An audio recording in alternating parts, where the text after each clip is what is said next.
Merci à Eric Orseda. C'est au tour maintenant d'Yves Zlotowski de venir à nouveau à cette tribune pour un second panorama des risques pays consacré cette fois aux économies émergentes. Merci, c'est difficile de passer après Eric Orsena parce que non seulement c'était extraordinaire, mais en plus il a dit beaucoup de choses que je voulais dire et il les a dit encore mieux que je pensais les dire. Donc voilà. Alors il a beaucoup parlé de ces questions de blocage politique, et c'est vrai que c'était un peu l'obsession, enfin les questions de tension sociale étaient l'obsession de l'année dernière, et ça s'est prouvé comme une question fondamentale, puisqu'on suivit les troubles au Brésil, en Turquie. Mais je pense qu'année dernière, on a un peu mis de côté les questions très basiques, macro-financières du risque pays, et en fait, on se rend compte qu'elles reviennent et qu'elles sont un peu là pour durer dans les pays émergents. Donc je vais un peu revenir à ces questions macro-financières avant quand même de reparler des questions politiques. Alors effectivement, les pays émergents ralentissent, c'est un vrai ralentissement, un ralentissement qui s'installe. Vous voyez ici donc les BRIC avec leur croissance moyenne en 2000-2011, vous voyez ce qui s'est passé en 2013, vous voyez notre prévision 2014. Bon, ça reprend un petit peu, ça reprend notamment grâce au commerce extérieur et notamment grâce à l'Europe qui a à nouveau des couleurs, qui est un partenaire quand même majeur des pays émergents. Mais en gros, les BRIC ont perdu à peu près 2,4 points de PIB, pardon. Donc c'est quand même un ralentissement important. Alors les autorités des BRIC s'amusent à beaucoup accuser la Fed, à blâmer la zone euro. En fait, il se passe quelque chose dans les demandes internes des pays émergents. Et c'est ça ce dont je voudrais parler. Vous voyez à droite le graphique qui illustre ceci pour 7 des plus grands pays émergents sans la Chine, parce que la Chine est un cas très particulier, où on a mis la dynamique de la consommation et la dynamique de l'investissement, donc l'investissement en orange et en vert la consommation. Qu'est-ce qu'on constate? On constate que la consommation des ménages reste relativement dynamique, elle s'érode un peu. On était plutôt sur un trend d'un peu plus de 5, on est plutôt sur un trend d'un peu plus de 3. En revanche, ce qui ralentit énormément, c'est l'investissement, c'est l'offre.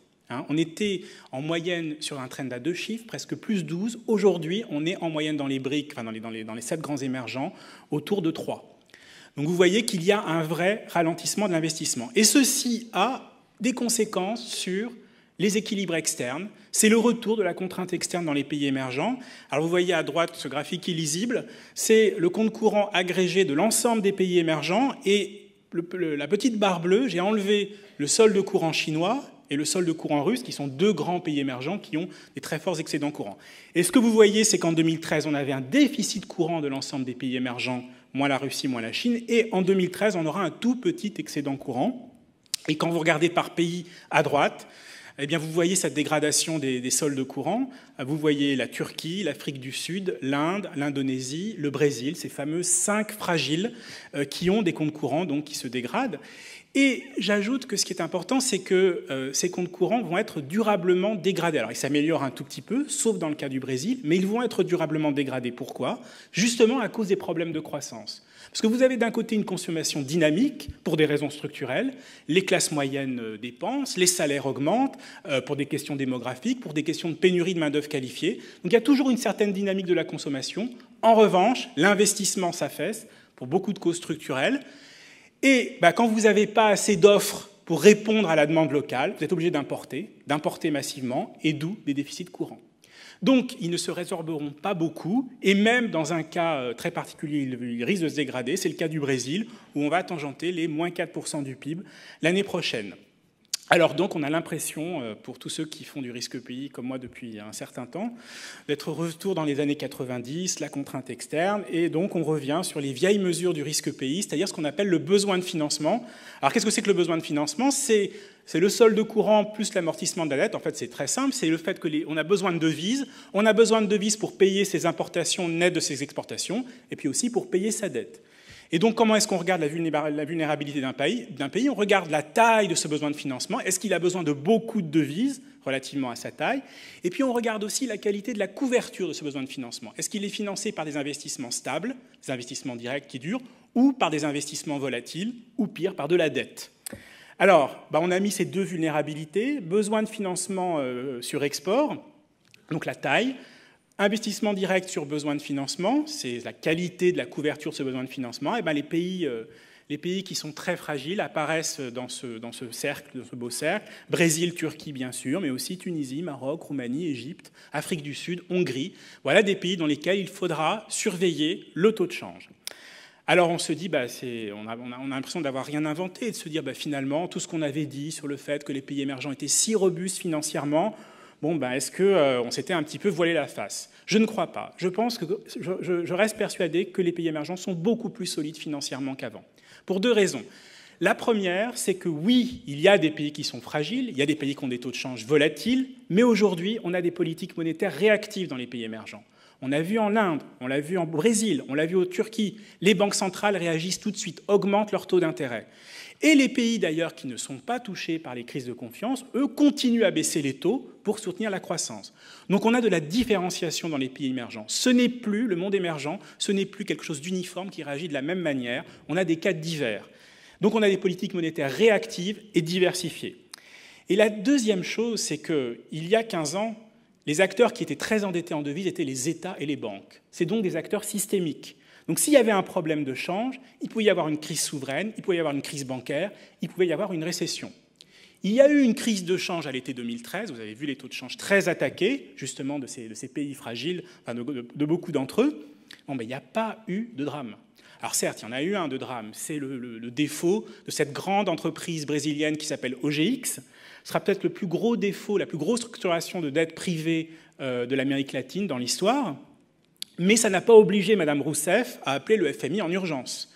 Donc il y a des problèmes de dette privée, mais il n'y a plus de risque systémique dans les pays émergents. Alors par contre, qui dit problème de dette privée, dit problème pour COFAS, puisque nous, c'est précisément ce que nous mesurons et ce que nous évaluons, c'est la dette des entreprises. Alors, est-ce que les entreprises émergentes sont surendettées? Alors, ce n'est pas facile de répondre à cette question parce que, pour le coup, les données sont très partielles. Alors, vous voyez ici la dynamique de la dette externe pour les BRIC. Bon, alors certes, on voit que les entreprises indiennes s'endettent de plus en plus. On voit que les entreprises russes, on le sait, ont beaucoup fait appeler au marché externe aussi. Mais quand même, c'est juste 20% du PIB. Ce n'est pas gigantesque. Ce qui veut dire que cette question de la dette des entreprises émergentes, c'est une question individuelle pour certains acteurs qui sont très endettés. Ce n'est pas vraiment une question systémique macro-financière parce qu'elle n'est pas encore énorme. Mais la dette externe, c'est qu'une partie de l'histoire. Essayons de regarder la dette totale, c'est-à-dire externe plus interne.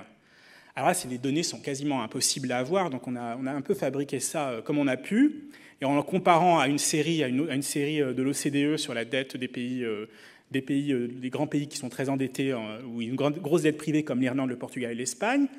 Bon, le pays où vraiment on peut être inquiet, c'est la Turquie, où la dette totale des entreprises représente 100% du PIB. Mais vous voyez que dans beaucoup de pays émergents aussi, ce n'est pas encore inquiétant. Mais il y a un pays qui apparaît comme très endetté, pas de surprise, enfin surprise peut-être pour certains, c'est la Chine. Effectivement, les différentes estimations montrent que la dette privée chinoise, donc la dette des entreprises totales, tangente à peu près les 160% du PIB, donc on est à des niveaux espagnols. Voilà.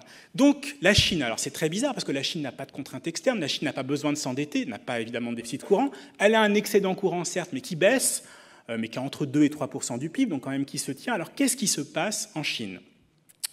Pourquoi est-ce que les entreprises sont si endettées ? Bien sûr, c'est lié au modèle de croissance chinois, à ce fameux modèle de croissance extensive fondé sur un investissement très très dynamique, lui-même fondé sur un crédit très abondant. Alors, est-ce que 2014, ça va être l'heure de vérité pour les entreprises chinoises ? Alors d'abord, il y a une première dimension, qui est une dimension un peu plus, institutionnelle, théorique, qui est la question des règles du jeu. Alors, quand j'étais étudiant, il y a un certain temps, j'ai beaucoup aimé un économiste hongrois, qui est aujourd'hui très âgé, mais qui est toujours vivant, qui s'appelle János Kornai, et qui était le grand spécialiste de ce qu'on appelait les économies centralement planifiées, les économies communistes. Et Kornai, pourquoi est-ce que Kornai était si génial ? Car il a défini les économies communistes, pas du tout par la planification, mais par ce qu'il appelait la contrainte budgétaire lâche. Qu'est-ce que c'est que la contrainte budgétaire lâche ? C'est l'idée que les entreprises peuvent investir comme elles veulent, elles ont un crédit très abondant et elles ne sont pas sanctionnées si elles ne remboursent pas. C'est ça la contrainte budgétaire lâche et c'est ça qui définit une économie communiste. Et il dit la transition vers l'économie de marché, c'est quoi ? C'est le passage à la contrainte budgétaire dure, c'est-à-dire le fait que si vous êtes insolvable, vous êtes sanctionné par une règle de faillite. C'est-à-dire c'est la socialisation des règles de faillite, c'est la transition vers l'économie de marché. Et bien on peut dire une chose, c'est que la Chine a une économie en contrainte budgétaire lâche. Pourquoi? Et vous voyez ce graphique sur le crédit. Alors effectivement, il y a cet énorme crédit domestique où les banques publiques donnent beaucoup de crédit. Mais en plus, quand l'État veut contrôler le crédit, qu'est-ce qui se passe? Se développe une finance alternative, ce fameux shadow banking, qui en gros empêche le passage à la contrainte budgétaire dure, puisque les entreprises peuvent continuer à s'endetter de manière très opaque. Donc toute la question, c'est de savoir quand est-ce que le gouvernement chinois va dire « maintenant c'est terminé, je change les règles du jeu, je passe à une contrainte budgétaire dure sur les entreprises chinoises ». Je crois que ça ne se fera pas en 2014. Il y a un document du gouvernement qui est sorti, qui s'appelle la résolution 107 du gouvernement sur la lutte contre le shadow banking, et on voit que le gouvernement chinois privilégie une approche extrêmement graduelle. Alors certes, il dit qu'il faut quand même contrôler ce shadow banking, il faut faire attention, mais il dit aussi le shadow banking, finalement, ça aide les PME à avoir accès au financement, c'est l'innovation financière, donc finalement, ce n'est pas négatif. Donc on voit qu'il y a un rôle ambigu du shadow banking. Je pense pour l'instant que la vraie socialisation des règles de faillite, le fait que les acteurs insolvables soient sanctionnés, tout, ce ne sera pas encore le cas. La situation est encore trop fragile. La deuxième dimension sur la dette des entreprises, c'est bien sûr le ralentissement. Alors vous voyez ici la corrélation entre les profits des entreprises et le PIB. Et vous voyez que bien sûr c'est très corrélé. Les profits, la dynamique des profits est érodée par ce ralentissement des entreprises chinoises. Et nous prévoyons l'année prochaine 7,2%, donc 7,7 cette année. Mais je rappelle que la Chine, c'était, dans les années 2000, 10,6% de croissance moyenne, donc on est en vrai ralentissement. On a chaque année une enquête qui pose un certain nombre de questions sur les entreprises chinoises, qui a été faite à la fin de l'année. Et pour la première fois, cette enquête est menée par COFAS Asie-Pacifique, pour la première fois, quand on demande quels sont les facteurs qui affectent les entreprises, la situation financière des entreprises chinoises, apparaît la question, orange, du ralentissement chinois. C'est la première fois en 10 ans d'enquête qu'on le voit. Et quand on leur demande quelles sont vos inquiétudes pour 2014, c'est le ralentissement chinois qui est la question toujours la plus donnée. Donc on voit cette question aussi vraiment préoccupe les entreprises dans une situation où on a beaucoup d'entreprises endettées, très endettées et souvent de manière opaque. Donc il faudra vraiment surveiller ce risque chinois. Alors un autre élément très important en Chine, qui préoccupe aussi beaucoup les entreprises, bien sûr, c'est la hausse des coûts du travail. On en a parlé beaucoup. C'est quelque chose qu'on voit dans beaucoup de pays émergents, notamment au Brésil, où les coûts du travail ont beaucoup augmenté. Alors, bon, c'est normal d'une certaine manière, parce que tout simplement, les pays émergents veulent évoluer leur modèle de croissance. La compétitivité prix, c'est fini. Ils veulent passer à une croissance beaucoup plus qualitative. Le problème, c'est qu'il y a une pénurie de main-d'œuvre qualifiée. Et c'est une des contraintes majeures sur l'investissement. Alors, vous voyez ici une petite statistique sur les dépôts de brevets. Donc, qui est une statistique de l'ONU, qui est une forme de mesure de l'innovation dans les économies. Et vous voyez que le pays qui performe le mieux, si je puis dire, c'est la Chine, qui a eu une dynamique assez favorable. Le problème, c'est que c'est 4 fois inférieur au niveau américain. Et il y a des pays où on ne voit vraiment pas beaucoup d'innovation. Regardez l'Indonésie, l'Inde, la Turquie. On est dans des situations où l'innovation ne bouge pas. Alors cette question de la pénurie de main-d'œuvre qualifiée, elle pose évidemment un problème tout simplement de limite à l'investissement. Si vous n'avez pas d'ingénieurs, vous ne pouvez pas faire de construction, tout simplement. Mais ça pose aussi un problème sur la qualité de la croissance. Cette fameuse montée en gamme que cherchent les pays émergents, elle est limitée par les pénuries de main-d'œuvre qualifiée. Un des problèmes de la pénurie de main-d'œuvre qualifiée, c'est qu'il n'y a pas de quick fix. Et alors, je ne vais pas redire ce qu'a dit Eric Orsena sur les infrastructures, c'est le deuxième problème majeur, évidemment. Alors voilà, j'ai des classements de la Banque mondiale, du World Economic Forum. Bon, il y a ces pays qui sont très mal classés en matière d'infrastructures, la Russie, l'Indonésie, l'Inde, le Brésil, qui reviennent souvent. Et comme il l'a dit, c'est un problème politique. J'ajouterais juste à ce qu'il a dit qu'un des problèmes maintenant auxquels font face les autorités des pays émergents, c'est qu'il n'y a pas de solution rapide pour les infrastructures. On voit bien, par exemple, à quel point le gouvernement brésilien a du mal à attirer les investisseurs étrangers dans ses programmes d'infrastructures, combien c'est laborieux, combien ça prend du temps. Et le problème, c'est que c'est une urgence. C'est une urgence pour la croissance, puisque ça limite l'investissement, et c'est une urgence aussi sociale, puisque, effectivement, les urbains sont de plus en plus mécontents de la qualité de leurs infrastructures. Et enfin, dernière contrainte d'offre qui a été aussi évoquée par Eric Orsena, c'est la gouvernance.